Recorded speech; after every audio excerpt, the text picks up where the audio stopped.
Welcome, everyone, to the Deep Dive. Hello. Today, we are undertaking a deep dive into, well, a truly extraordinary career and, honestly, a pretty complex inner life. A comic legend.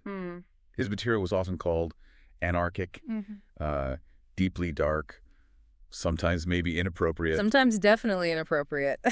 Right? But always, undeniably, just possessing this genius only he could conjure up. We are, of course, talking about Norm Macdonald. And when we talk about Norm Macdonald, look, we aren't just summarizing some great comedian. It's more than that. We're trying to unpack the methodology of a true original. Yeah. I mean, this is a man whom David Letterman himself, a pioneer of late night, he flat out declared Norm the best stand-up comedian. That's huge praise. It is. And that high praise isn't just like hyperbole. It's really an acknowledgement that Norm operated on a completely different plane of comedic thought. It's just different. So our mission in this deep dive is to synthesize the sources covering his, 36-year career. It stretches from his start way back in 1985 right up to his passing in 2021. We're going to focus intensely on his unique, unrepeatable comedic identity. That signature Deadpan style, obviously. Oh, yeah. The career-defining controversies. And we have to get into the legendary O.J. saga. Absolutely. It's central. And also the deeply private secrets he kept hidden from basically everyone until his final days. Right. And to really get Norm Macdonald, you have to understand the fabric of his humor first. It is defined by that deadpan delivery, sure. The ultimate deadpan, maybe. Maybe, but it's not just the absence of emotion. It feels more like a philosophical commitment to the bit itself, Yeah. It's built on this eccentric understatement, these folksy, almost old-fashioned phrases that kind of mask the intellectual cruelty sometimes lurking in the joke. Oh, definitely. And the non sequiturs. The non sequiturs. And, of course, his use of black comedy and those incredible, sprawling, shaggy dog stories. The genius of the deadpan, I think, is that it serves as a barrier almost. How so? Well, the audience doesn't get that instant gratification, the comedian reacting along with them. Instead, the lack of reaction forces you, the listener, to do the intellectual heavy lifting. Exactly. It's like comedy as a performance art of patience and internal logic. Right. And that patience, it's tied directly to his early academic interests, I think. If you look at his background, he studied mathematics and philosophy. Which seems counterintuitive for a comedian, maybe. Maybe on the surface, but it isn't accidental, I don't think. His comedy often relied on this rigorous but totally absurd internal logic. Like a mathematical proof or some philosophical treatise where the conclusion, however ridiculous it is... It follows naturally from the nonsensical premises he just laid out. Precisely. He wasn't aiming for the universal quick laugh all the time. He was aiming for that specific, really rewarding aha moment. The one you earned by following the thread. Yeah, earned by those who followed that logical thread right into absurdity with him. Okay, so let's unpack where this fascinating, complex voice even originated. We have to start back in Quebec City, Quebec. Norm Macdonald, born there October 17th, 1959. Right. And both of his parents were Anglophone teachers, English speakers, which immediately put him in a kind of minority cultural position within his largely French-speaking hometown. That context, the Anglophone thing in Quebec City, it feels pretty crucial. Oh, it is. Our sources highlight that his father actually prevented him from learning French. He insisted the family speak only English at home. Wow. So that deliberate isolation. Yeah, it kind of set him up from an early age as a slight outsider, didn't it? Cultivating that detached observational perspective that really defined his comedy later on. He was always watching the world from a slight remove. In his academic history, it certainly didn't scream future performer. He went to Quebec High School, but later claimed he dropped out of Gloucester High School at 16. But the truth apparently is that he graduated remarkably early, just 14 years old. 14? Seriously? Yeah. That age discrepancy is just classic Norm, though, isn't it? Blurring biographical facts, maybe for comedic effect, maybe just 'cause. Probably. Regardless, that early graduation, it does highlight this profound restlessness, I think, and intellectual energy. He entered Carleton University at 16, pursuing mathematics and philosophy. Only to drop out. Right. Then he briefly tried journalism and broadcasting television at Algonquin College.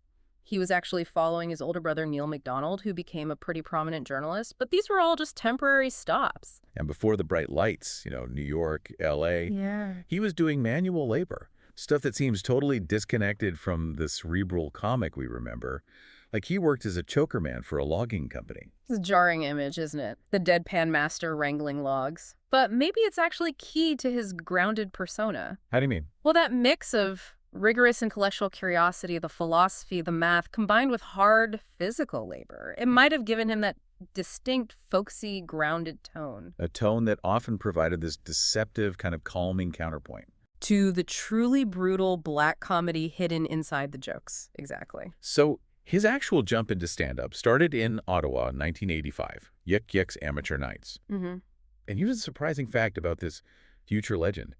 His very first performance apparently went okay, but he was so overwhelmed by the intensity, he bolted, ran out of the club, swore he'd never do it again. Wow. It really speaks volumes about the anxiety that can often underlie, profound talent. Totally.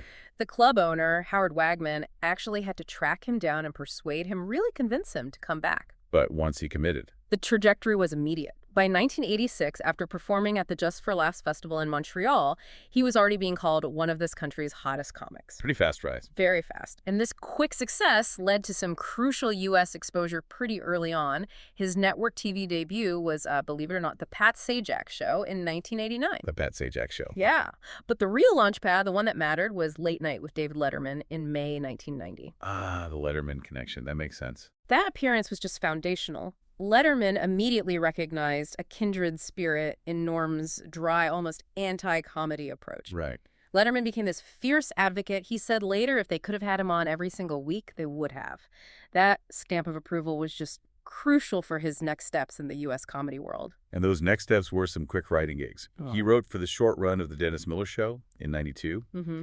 And then he got a writing position on Roseanne during the 92-93 season, a job he famously quit. To join the cast of Saturday Night Live, yeah. But before we jump fully into SNL, let's pause for a sec on his view of Canadian versus U.S. comedy, because he had a pretty strong take on it. He really did. Norm's perspective was basically that Canadian stand-ups were, generally speaking, superior. Yeah. Better comics. Why? What was his reasoning? Because they viewed stand-up as an end in itself. It was their entire lives, focused purely on the craft of stand-up. Right, whereas he believed U.S. stand-ups often sought merely as a springboard, just a way to get to film or TV. Exactly. And that distinction, it reveals his deep reverence for the craft itself. For him, stand-up comedy was the highest aspiration, not just some stepping stone. That purity of intention, maybe that's what informed everything he did on SNL. I think so. And that leads us perfectly into part two. The whole SNL Weekend Update saga, a period that really defined his public image, running roughly from 93 to 98. He joined SNL in 1993. He was pulling double duty, right? Writer and cast member for 5 seasons total. Mm-hmm. And while he had some memorable impressions, his Bob Dole, remember that, during the 96 election, just disheveled, defeated, brilliant. Yeah, the Dole is fantastic. But he is truly iconic for his time anchoring Weekend Update. He held that chair from 1994 onwards for about 3.5 seasons. And his update was, well, it was chaotic, it was challenging, often baffling, frankly, to mainstream viewers. Which is exactly why his diehard fans love it so much. Precisely.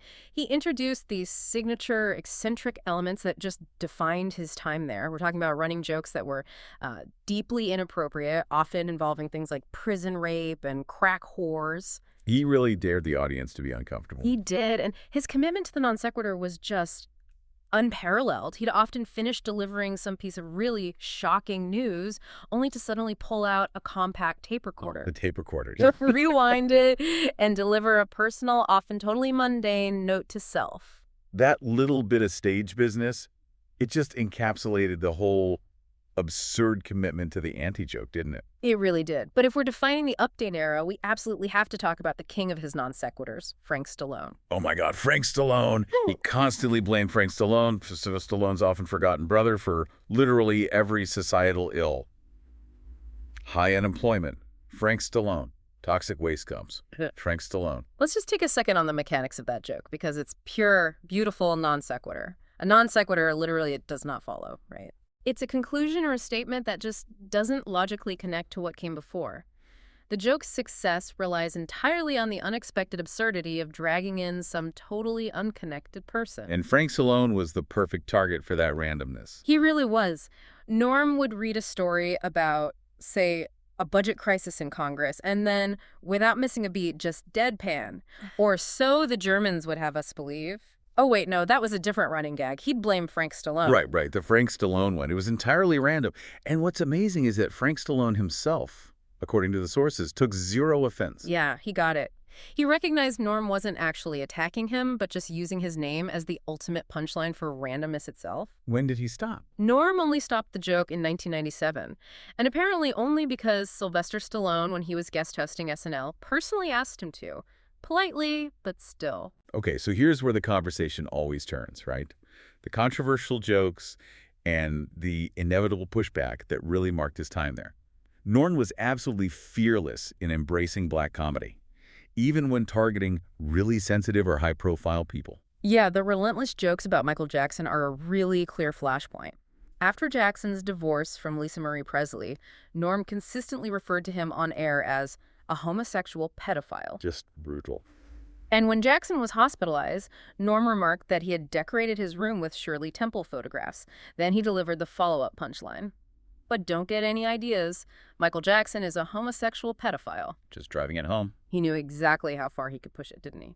There was another moment, too, that drew really sharp criticism. 1996, after John Lauder was sentenced for the murder of Brandon Teena and others. Right. Norm made this incredibly dark joke suggesting that basically everyone involved in that horrific story should die. Yeah. Just a blanket statement. And the reaction. That specific comment led to immediate backlash from activist groups like the Transsexual Menace. They actually threatened to picket SNL. Wow. So NBC felt compelled to review the broadcast, and they agreed the line was inappropriate. They promised preventative measures. It just demonstrates that constant tension he fostered, pushing the boundary until the network institution itself had to pull him back. But the career-defining controversy, the one that became this media narrative that honestly overshadows almost everything else. Yeah. That was his firing as the Weekend Update anchor in early 1998. Mm-hmm. Officially, the story was NBC West Coast president Don Ohlmeyer cited declining ratings and a drop-off in quality. Colin Quinn replaced him. That was the line. That was the official line. Right.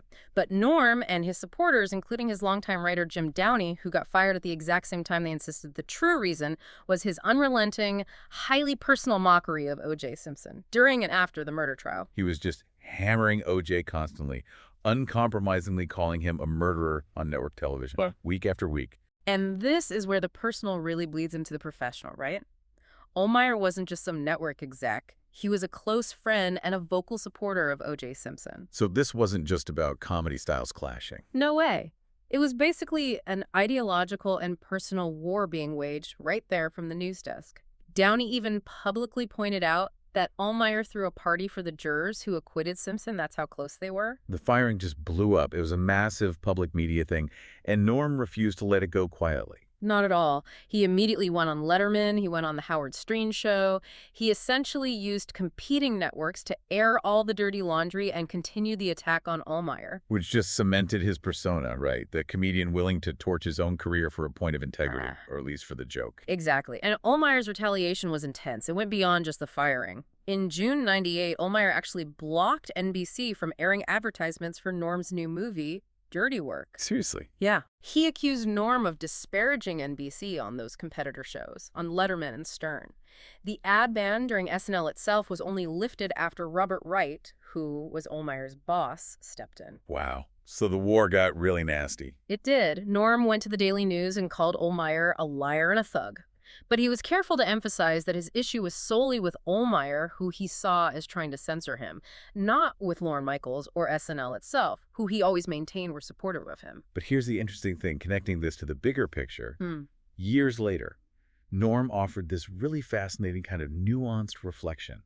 It complicated that simple, it was all O.J. narrative. Right. He eventually conceded that maybe his removal was less about O.J. specifically and more about just long-term insubordination, being difficult. That's a crucial admission, isn't it? It is. He acknowledged he often resisted marching orders. He recalled a time when he ignored Lorne Michaels' concern about a potential Michael Jackson lawsuit.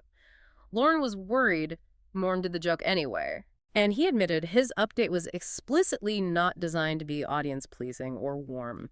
He prioritized the unique integrity of his own comedic voice way above network demands. So the OJ stuff might have just been the final straw, not the sole reason. That seems plausible. It pushed things over the edge after a pattern of maybe pushing back too hard. Which brings us to one final, defiant flourish from that whole SNL era. When he came back to host SNL on October 23, 1999, his opening monologue was just pure Norm. What did he say? He joked that the only reason they asked him back was because the show has gotten really bad since he left. Just displaying that sustained resentment, that anti-establishment stance right there on their stage. Ah, that's amazing. A full circle moment using the very platform that tried to silence him to critique its current state. That defiance really became the foundation for his post-SNL creative work. And that output started immediately with what some people call the revenge comedy, his movie. Dirty Work. Yeah, 1998. He co-wrote it and starred in it. Directed by Bob Saget, co-starring Artie Lange, and it featured Chris Farley in his last film role before he died. Yeah, that's right. And Dirty Work really embodied that revenge spirit, didn't it? It was chaotic, often pretty lowbrow.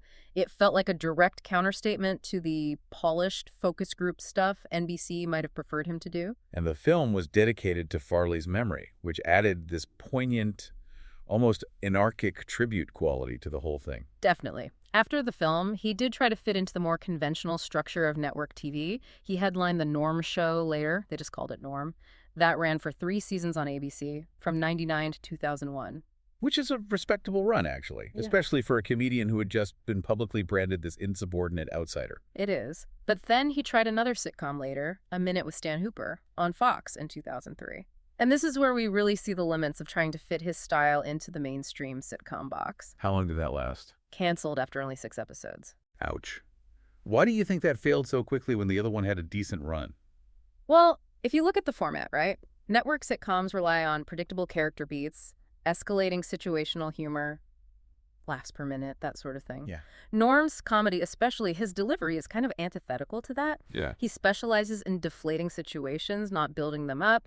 His pace is slow, his characterizations are eccentric, and his humor actively resists that necessary warmth or relatability you need for mass audience appeal on a Friday night, you know? Right. His genius just didn't translate into the required predictability of that format. Exactly. So that failure kind of pushed him into other creative avenues. And this is where his surprising versatility as a voice actor really became apparent. Yeah, like Lucky the Dog in the Dr. Dolittle movies. Right. Multiple Dr. Dolittle films starting in 98, which introduced his voice to this entirely new family-friendly audience, which is kind of hilarious in itself. It really is. And for fans of more adult animation, his voice work is iconic. He was Pigeon on Mike Tyson Mysteries. Oh, Pigeon was amazing. 69 episodes from 2014 to 2020. Pigeon, the wisecracking, super cynical sidekick. It was basically Norm's persona just transferred directly onto a cartoon bird. Totally. He also had other roles, like Jeannie Norm on The Fairly Odd Parents. And interestingly, he was the original voice of Death on Family Guy way back in 2000. Before Norm Crosby took over, yeah. What's fascinating, though, is that his final performance was also a voice role, one he completed posthumously. Yeffet, the gelatinous engineer on the Orville. Ah, right. It's a remarkable range when you think about it, stretching from family movies to really adult comedy to genre sci-fi. It shows this adaptability that may be contrasted with his rigid stand-up persona. He also slipped into live-action cameos here and there. He played Michael Richards uncredited in the Andy Kaufman biopic Man on the Moon in '99. Right.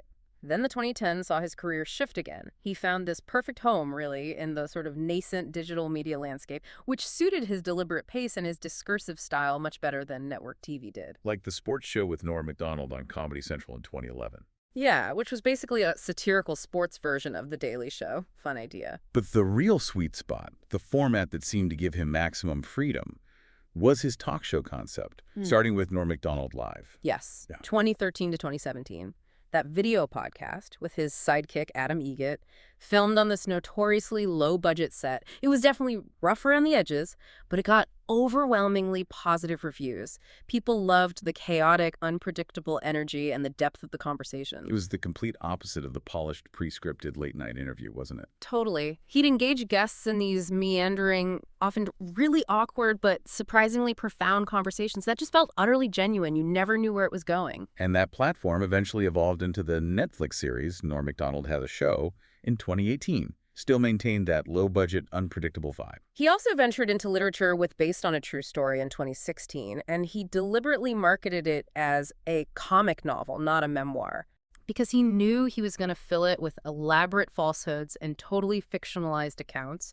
It was another layer of performance. And it was a huge success. Debuted on the New York Times bestsellers list, it underscored the fan demand for access to his interior life. Even he delivered it wrapped entirely in fiction. Before we move into the personal contradictions, we really have to talk about his last stand-up appearance on The Late Show with David Letterman. May 15, 2015. It was Letterman's farewell run. Oh, that was such a moment. Norm's performance provided this glimpse of pure, unmasked emotion you so rarely saw from him. The vulnerability was just stunning. He was doing a classic Norm Shaggy dog story, but then halfway through, he just stopped. He broke into tears. And he told Letterman, who he first saw perform when Norm himself was only 13, that he truly loved him. Wow. That profound honesty right there, contrasted with the mask of his deadpan, it just resonated so deeply. Revealed the deep affection and respect he held for his mentors and for the tradition of comedy itself. And it's that vulnerability, maybe, that leads us squarely into part 4, the personal contradictions and views that reveal the deep thinker beneath the jokester persona. Yeah, we've established his comedic influences, right? Bob Newhart, Sam Kinison, Rodney Dangerfield.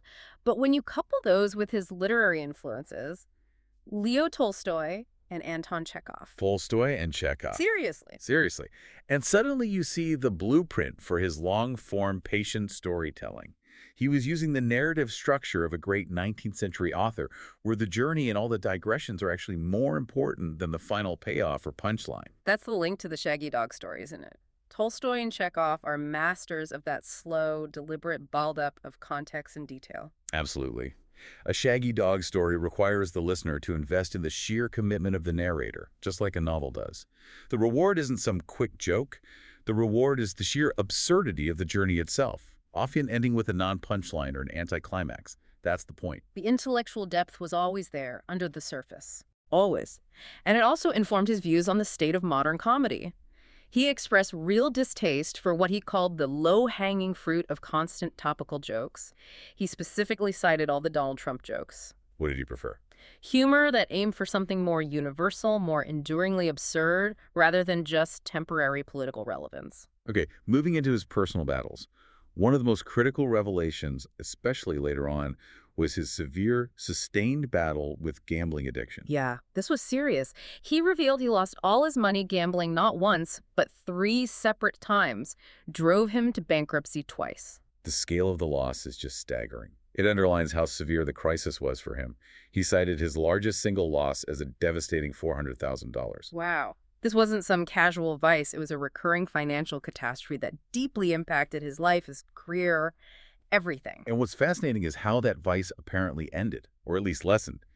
He claimed the 2006 shutdown of U.S. online poker kind of saved my life. Because prior to that, he said he was constantly playing up to 20 limit hold'em games simultaneously online, just grinding himself into the ground with the intensity of it. 20 games at once. Wow. Despite the addiction, though, he also managed some modest professional success in the poker world. It shows how deeply engaged he was with the game. Like actual tournament success. Yeah, he cashed for over $20,000 in a tournament in 2006 and made nearly $15,000 in the 2007 World Series of Poker.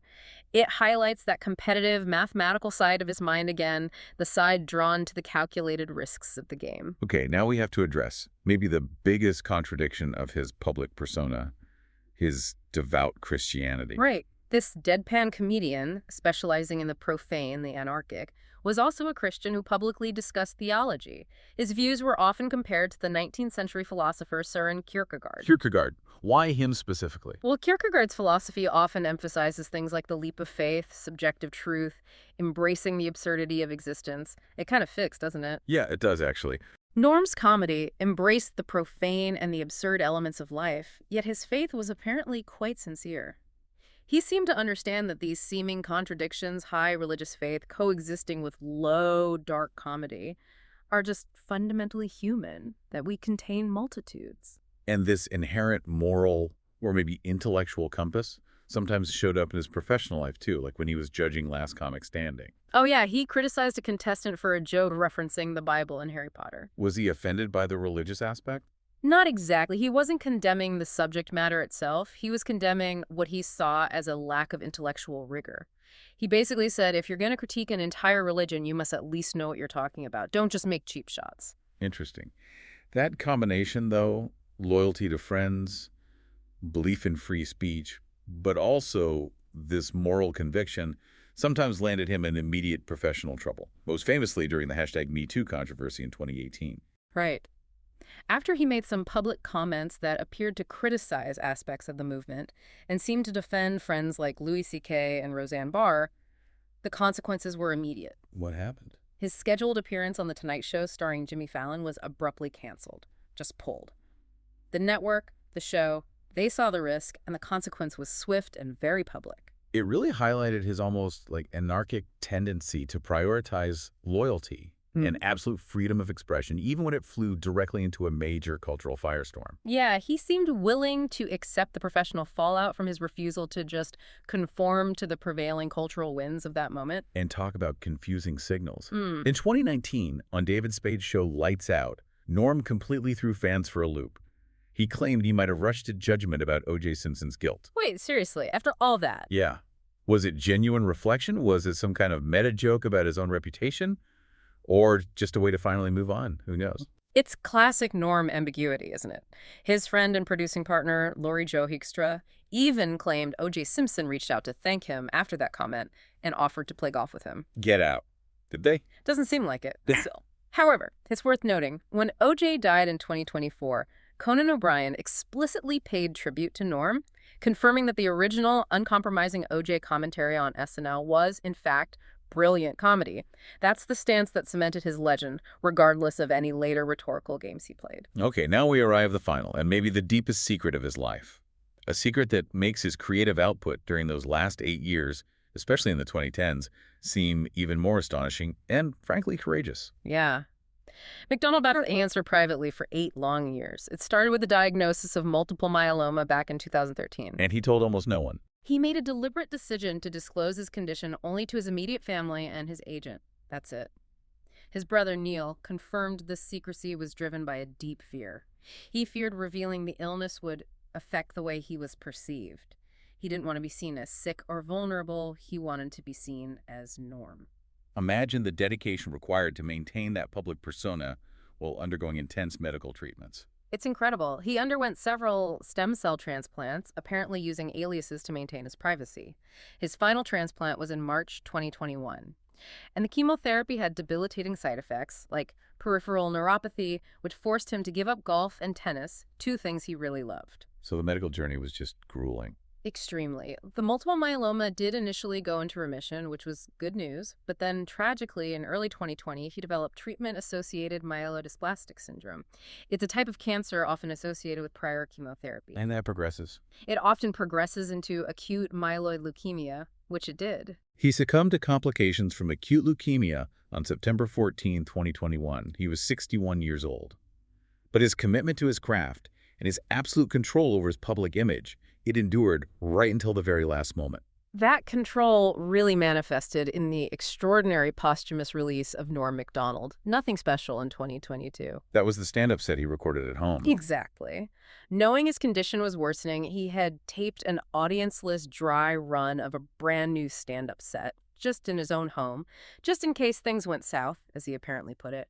A truly prescient act of preserving his material himself. And that special was met with just enormous critical acclaim, earned him 3 Primetime Emmy nominations posthumously. Yeah, and it was followed by this really moving discussion among his peers, Chappelle, Letterman, O'Brien, Sandler, Molly Shannon, David Spade, all just talking about the genius that had commanded their respect for decades. His final performance, as you mentioned, that voice role as Yaphet on The Orville, Season 3, it carried an on-screen dedication to him. It feels fitting, somehow, that his final appearance was a voice performance, maintaining that subtle, detached presence even in death. And the tributes just poured in, cementing his legacy as a true titan of comedy.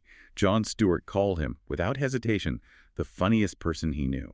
David Letterman, the man who recognized his genius 3 decades earlier, he reiterated his belief. Norm was the best in every important way. Conan O'Brien mourned him by saying Norm had the most unique comedic voice I have ever encountered. I will never laugh that hard again. Just devastating. The respect really transcended his immediate peer group, too. Dave Chappelle dedicated 2 of his subsequent Netflix specials, The Closer and The Dreamer, to Macdonald's memory. He credited Norm with fundamentally making him fall in love with comedy again. Wow. And this influence was felt globally. Lorne Michaels and John Oliver dedicated Emmy victories to him. Canadian Prime Minister Justin Trudeau publicly called him a comedic genius. He was recognized not just as a comedian, but as a really significant cultural figure. So what does this all mean for us, the audience, looking back? We've looked at the career of a comedian who cultivated this anarchic, non-audience-pleasing style, defined by relentless deadpan delivery and this philosophical rigor.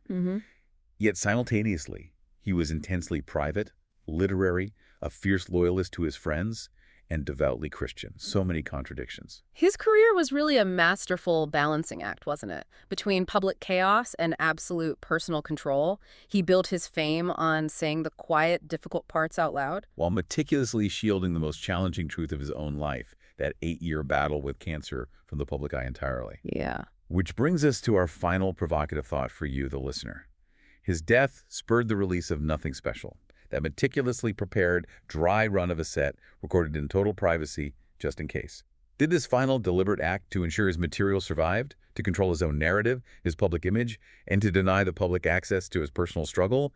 Did that perfectly encapsulate the understated, eccentric, and fiercely principled nature of his entire comedic career? It forces us to ask, whether the greatest truth about Norm Macdonald wasn't just in the jokes themselves, brilliant as they were, but in the unwavering commitment to his own unique truth, protected at all costs.